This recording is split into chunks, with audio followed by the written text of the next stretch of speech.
যেহেতু আমার সামর্থ্য হয়েছে এখন, তো সে জায়গা দিক দিয়ে আমার মনে হয়েছে যে ওদের জন্য কিছু করি। কারণ আমি যখন স্টুডেন্ট ছিলাম তখন স্টুডেন্টদের অবস্থা কেমন ছিল, কেমন হয় সেটা আমি ফেস করেছি। এমনও হয়েছে যে আমার আলু 1 কেজি দিয়ে 3 সপ্তাহ কিংবা 2 সপ্তাহ ধরে আমি খেয়েছি। তো সে জায়গার দিক দিয়ে মনে হলো যে যেহেতু এখন আমার সামর্থ্য আমার হাতে চলে এসেছে, তো ছোটোখাটো করে এটা মানে ছোটখাটো একটা উদ্যোগ, নিজের জায়গা থেকে যতটুকু সম্ভব। ওকে। হ্যাঁ, কি রাখেন আপনি এখানে এই বক্সে? এই বক্সে এটা হচ্ছে জাম্বুরা।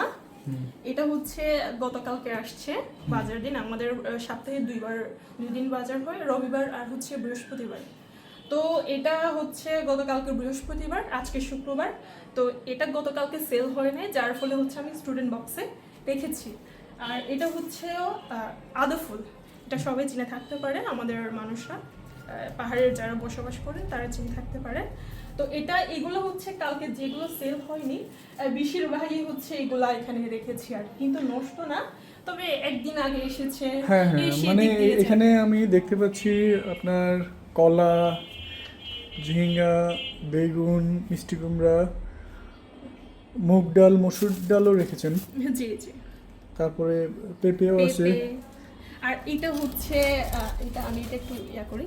এটা হচ্ছে লাইলন পাতা, আমাদের মারমা সম্প্রদায়ের মানুষরা হচ্ছে ক্রাম র বলে। আর এটা হচ্ছে হলুদের ফুল। এটা হচ্ছে হলুদের ফুল। আর আমাদের মারমা ভাষায় এটা বলে হচ্ছে নুনহং র এটা বলে আর কি। আর এটা হচ্ছে পাকা বেগুন। এটা গাছ পাকা বেগুন। এটা হচ্ছে গাছ পাকা বেগুন। তো এখানে সবাই বিনা পয়সায় নিতে পারে। হ্যাঁ, এটা সবথেকে বড় বিষয় হচ্ছে এখানে নির্দ্বিধায়, নির্দ্বিধায় হচ্ছে আমার এখান থেকে বিনা পয়সায় বিনামূল্যে জিনিসগুলো নিয়ে যেতে পারবে, যে যার প্রয়োজন যে যতটুকু দরকার সে নিয়ে যেতে পারবে। কতজন মানে এটা নিতে আসে ইতিমধ্যে এসেছে? ইতিমধ্যে আমরা এটা ওপেন করেছি 4 কিংবা 3-4 দিন হলো, তার মধ্যে 5 থেকে 6 জন নিতে এসেছে। তবে অনেকে সংকোচ করে কিংবা আত্মসম্মান বোধ দিক দিয়ে ওরা একটু ইতস্তত বোধ করে। হ্যাঁ, সেটাই। তো আমি নিজ থেকে তাদেরকে অ্যাপ্রোচ করি যে প্লিজ আপনারা নেন, এখানে কিছু মনে করার দরকার নেই, কারণ আমি নিজেও একজন স্টুডেন্ট। সো এটাই আর কি। হ্যাঁ, তো এই বক্স তো এখন ছোট, এই বক্সের আকার কি বাড়বে শিক্ষার্থীদের জন্য? এটা অবশ্য বাড়বে, যদি হচ্ছে জুলাইয়ের 3 তারিখ থেকে শুরু করেছি এই দোকানটা শুরু করেছেন। হ্যাঁ। এটার নাম তংসা কেন? তংসা হচ্ছে তং অর্থ হচ্ছে পাহাড়, আর তংসা মানে হচ্ছে পাহাড়ি। তো তংসা বাজার, পাহাড়ি বাজার। কি আপনার এখানে পাওয়া যায়? আমার এখানে পাওয়া যায় হচ্ছে জাম্বুরা। কালকে তো বাজার দিন ছিল, কালকে ম্যাক্সিমাম আপনার 80% মতন সেল হয়ে গেছে। এখন এগুলো অবশিষ্ট রয়ে গেছে আর কি ছোটখাটো। এটা হচ্ছে জাম্বুরা, পাহাড়ের জুমের জাম্বুরা। আর এটা হচ্ছে মিষ্টি কুমড়া। এটা জুমের, এখানে প্রত্যেকটা জিনিসই জুমের আমাদের পাহাড়ে। আর একটা জিনিস দেখাই, এটা অবশ্য শুকাই গেছে। এটা হচ্ছে বিউটি বেগুন বলে, আমাদের মারমা ভাষায় হচ্ছে বলে কজসি। এটা কজসি বলে। আর এগুলো কালকে যেহেতু আসছে শুকাই গেছে, এটা আমরা কাস্টমারকে দিব না, আমরা নিজেদের জন্য রাখছি।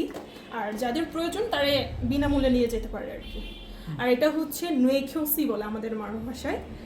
চাকমাদের ভাষা হচ্ছে তিতুলগুলা বলে। এটা খাই কিভাবে? এটা খাই হচ্ছে সিদল দিয়ে হচ্ছে আমরা অনেকে হচ্ছে ভর্তা করে, দৈত্যা করে, এরকম আর কি, যে যার মতন করে আর কি। তবে হালকা পিঠা এটা কিন্তু, হ্যাঁ, এটা কিন্তু প্রাকৃতিকগত, এটা কিন্তু চাষের না, কিন্তু এটা হচ্ছে প্রাকৃতিকগত। এটা কিন্তু এত বেশি বড় হয় না আমাদের পাহাড়ের গুলা। এটাও কিন্তু চুলকায় না, ওলকুচি হলেও এটা কিন্তু চুলকায় না।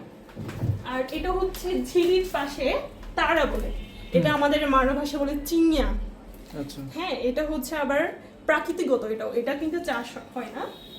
আর এই যে মিষ্টি থেকে 6 মাস থেকে 1 বছর পর্যন্ত সংরক্ষণ করে রাখা যায় আর কি। হ্যাঁ, এটা হচ্ছে তিতুল। এগুলা কিন্তু মোটামুটি সমতলে পাওয়া যায়, তবে আমাদের সব থেকে বেশি যেটা হচ্ছে এটা হচ্ছে অর্গানিক, কেমিক্যাল মুক্ত, ফরমালিন মুক্ত।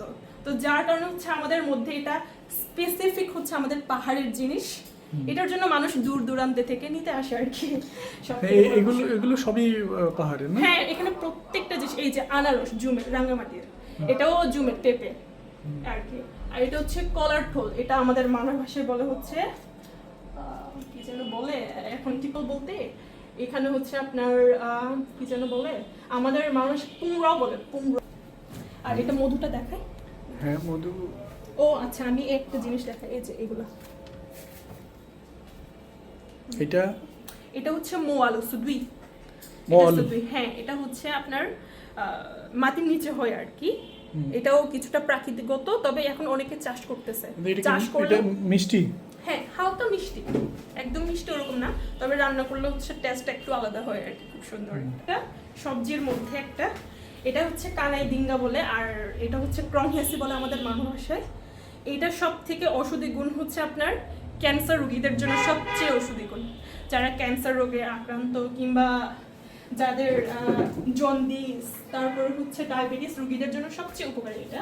আর এটা হচ্ছে আমাদের জুমের চাল কুমড়া। মানে এখানে যা আছে সবই আপনার প্রাকৃতিক, সবই প্রাকৃতিক, বেশিরভাগই জুম থেকে আনা। আমার এই প্রতিষ্ঠান নিয়ে স্বপ্ন হচ্ছে অনেক দূর চলে যাওয়া, এগিয়ে যাওয়া। অবশ্য আপনাদের সাপোর্ট ছাড়া আমার এটা পসিবল না।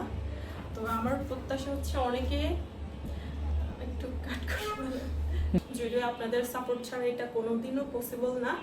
তো সেজন্য আমার আপনাদের কাছে একটাই রিকোয়েস্ট, সবাই যে জায়গা দিক দিয়ে আমার পাশে দাঁড়াবেন এবং স্টুডেন্টদের পাশে দাঁড়ানোর চেষ্টা করবেন। আপনি তো নিজে এখনো শিক্ষার্থী, পড়াশোনা শেষ করেননি এখনো। আপনি পড়ছেন যে গৃহস্থ অর্থনীতি কলেজে? আমি এখন ইকোনমিক্স ইউনিটে। আচ্ছা, তো এখন চাইল্ড, ঢাকা ইউনিভার্সিটি আপনার সাবজেক্ট? আমার সাবজেক্ট হচ্ছে চাইল্ড ডেভেলপমেন্ট। তো পড়াশোনা শেষ করে আপনার লক্ষ্য কি, গতানুগতিক চাকরি করা না ব্যবসায় ঝুঁকে? আসলে ভাইয়া এখনো ওইভাবে ডিসাইড করা হয় নাই, তবে আমার যেহেতু এটা আমি ওপেন করেছি, আমি মনে হয় না জব করবো ইন ফিউচার, যদিও এখন বলা যাচ্ছে না ভবিষ্যতে কি হবে। মানে ব্যবসা করার দিকে আপনার ঝোঁক? তবে আমার খুব ভালো লাগছে যে মানে যেহেতু এটা শুরু করেছি, আর এই আমার স্টুডেন্ট বক্সটা হচ্ছে সবার কাছে পৌঁছে গিয়ে, বাবা আমাকে ওই আপনার কি বলে মেসে রেখে দেয় আর কি। তো সেখানে হচ্ছে সেটা কাজিন ছিল, কাজিন হলো ওইভাবে মানে খুব আপন কাজিন ওরকম ছিল। মেসে আপনাকে ভাড়া দিতে হতো? 500 টাকা। 500 টাকা করে ভাড়া দিতে হতো। সেটা 2000 কত সালের, 15-16 সালের দিকে। পরে তো 500 টাকা দিতে হতো। তারপরে বাজার খরচ মা, বাসার খরচ হচ্ছে মা দিত 500 টাকা, আর হচ্ছে বাজার খরচ হচ্ছে বাবা দিত। কত করে দিত? তখনকার মাসে 150 টাকা পাইতাম আমি। আচ্ছা, 150 টাকা। তো চলতো তো বলতে চলতে হইতো আর কি। মানে কিভাবে চলতেন আপনি এই 150 টাকায় পুরো মাস? 150 টাকা চাউল কিন্তু বাড়ি থেকে নিয়ে আসতাম আমি। আর এই সবজি বা মাছ, সবজিগুলা হচ্ছে কারণ আমাকে তো 150 টাকার মধ্যে এক মাস পার করতে হবে। তো সে জায়গার দিক দিয়ে এমনও হয়েছে যে 1 কেজি আলু নিচ্ছি, তখন 1 কেজি আলু 15-20 টাকা ছিল আমাদের সময়টা, তখন 15-20 টাকা ছিল। তো 1 কেজি আলু দিয়ে আমি 2 সপ্তাহ 3 সপ্তাহ পার করতাম। মানে এমন গেছে যে 2 কেজি আলু দিয়ে হচ্ছে আমি 1 মাস পার করে দিচ্ছি। মানে আলু খাইতাম, কারণ তখন আমার আরেকটা বিষয় হচ্ছে আলু হচ্ছে আমার ফেভারিট, যার কারণে একটু প্রবলেমটা হয় না আর কি। আলু ভাজি খাইতাম, আলু ভর্তা খাইতাম, এরকমই করে পার হয়ে যেত আর কি। এরপর আপনার এসএসসি ছিল কোন কলেজ, স্কুল ছিল কোনটা আপনার? আমার স্কুল ছিল হচ্ছে বাংলাখালী উচ্চ বিদ্যালয়। আর কলেজ ছিল হচ্ছে Chittagong port women college, Chittagong পড়াশোনা করছি। এর মধ্যে তো আপনাকে বিয়ে দেওয়ার উদ্যোগ নিয়েছিলেন? হ্যাঁ, বিয়ে দেওয়া উদ্যোগ নিয়েছিল, কারণ আসলে আমার বাবার মনে হয়েছে যে কোনো মতে, কিংবা বাবা, আসলে আমি বাবাকে খারাপ বলবো না, তখন বাবারও একটা সংসার ছিল, মানে বিয়ে দিলে আপনার দায়িত্ব তাদের শেষ। তারা তখন হয়তো মনে করেছে যে তাদের দায়িত্ব দিলে, মানে বিয়ে দিলে হচ্ছে তাদের দায়িত্ব শেষ হয়ে যাবে, একটু আমাকে নিয়ে একটু চিন্তা করতে হবে না। আপনি চেয়েছিলেন কি? আমি তো টোটালি না, আমি টোটালি বলছি যে বাবা প্লিজ তুমি এখন বিয়ে দিও না, এটা নিয়ে অনেক ঝামেলা হয়েছে। আপনি পড়াশোনা করতে চেয়েছিলেন? আমি অলওয়েজ, ইভেন আমি তো সায়েন্সের স্টুডেন্ট ছিলাম, সেখানে হচ্ছে আপনার আমার ফ্রেন্ড সার্কেল সবাই প্রাইভেট পড়তো, আমার স্কুলের টিচারদের কাছে আমি পড়তে পারতাম না, এরকম আর কি। তো অনেক ইয়া হয়েছে, তখন আমি নিজেই পড়াশোনা করে নিজেই একদম পড়াশোনা। তো মানে তখন কি ওনারা পয়সাটা সাথে বন্ধ করে দিয়েছিলেন? এরকম হয়েছে। এমন কি হয়েছিল, মানে আমরা যেটা জানি আপনি হয়তো এই হতাশা থেকে কোনো এক সময় মনে হয়েছিল যে এই জীবন কি করবো আর? আমার অবভিয়াসলি এটা আমার একবার না অনেকবার মনে হয়েছে যে আমি সুইসাইড করে নিই কিংবা আমার এই জীবনটা আমি রাখবো না, কিন্তু দিন শেষে না মানে আমি মায়ের দিকে তাকাই কিংবা একটা জেদ তৈরি করে যে জেদ হয়েছে, মানে একটা আমার কাছে একটা মনে হলো যে আমি কিছু একটা করব, মানে আমার পুরো কনফিডেন্ট ছিল। আমি অবশ্য ছোট ছিলাম তখন, কিন্তু আমার প্রচুর কনফিডেন্ট ছিল যে আমি ইন ফিউচার কিছু একটা করব। কি করব সেটা আমি জানি না, ইন ফিউচার তো আপনার বন্ধু বান্ধবরা আপনার পাশে দাঁড়িয়েছিল তখন? আমার স্কুলে আমার সম্পর্কে জানতো, তো আপনার ওই যে বাবা মায়ের এরকম সিচুয়েশন কেউ পাইনি, কয়েকজন মানে হাতে গুনে 2-1 জন। চট্টগ্রাম যখন পড়াশোনা করেছেন তখন আমার চিটং কলেজটা সব থেকে সুন্দর একটা মানে মুহূর্ত, ওইটা হচ্ছে আমি পুরো ফ্রিতে পড়াশোনা করতে পারছি। যখন থেকে আমার প্রিন্সিপাল ম্যাডাম জানে যে আমি কিভাবে পড়াশোনা করছি, আমি রেগুলার কলেজে যাইতাম, রেগুলার ক্লাস করতাম, ম্যাডামদের কাছে পুরো আমি মানে খুব আইডল ছিলাম। মানে ইভেন এখনো পর্যন্ত কলেজে আমাকে উদাহরণ হিসেবে ওরা কথা বলে, মানে ওনারা। হ্যাঁ হ্যাঁ। তো এরপরে তো আপনার বিশ্ববিদ্যালয়ে ভর্তি পরীক্ষা ঢাকায় আসলেন। বিশ্ববিদ্যালয়ে ভর্তি পরীক্ষাটাও ছিল খুব দারুণ। তখন এক সময় আমার একজন শুভাকাঙ্ক্ষী ছিলেন, উনি অবশ্য সাহায্য করেছেন, এখন বর্তমানে তার সাথে আমার নেই। এটা কি বলা উচিত বিশ্ববিদ্যালয়ে আসার বিষয়টা?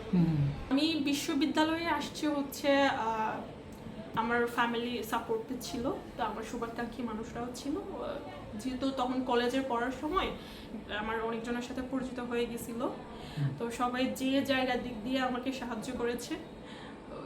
মোটামুটি ঢাকায় এসে পার্ট টাইম জব করে ট্রাই করছি অবশ্য, কিন্তু হয়ে ওঠে নাই, কারণ আমার ভার্সিটি অ্যাডমিশনের জন্য আমাকে প্রচুর পড়তে হতো। আমার হচ্ছে আপনার মান্থলি 5,000 মতন যাইতো। 5,000 বলতে কি যে 2,000 2,500 কিংবা 2,000 টাকার হচ্ছে বাসা ভাড়া যাইতো, আর 1,000 হচ্ছে আমার যাওয়া আসা। আমি ঢাকা ইউনিভার্সিটি একজন বড় ভাইয়ের কাছে পড়তাম, উনি আমাকে ভালো গাইড করেছেন, মঞ্চ স্যার দাদা, ওনার কাছে আমি পড়াশোনা করেছি। উনি আমাকে প্রচণ্ড রকমের সাহায্য করেছেন বিনামূল্যে, উনি কিন্তু কোনো ফি নেই আমার থেকে।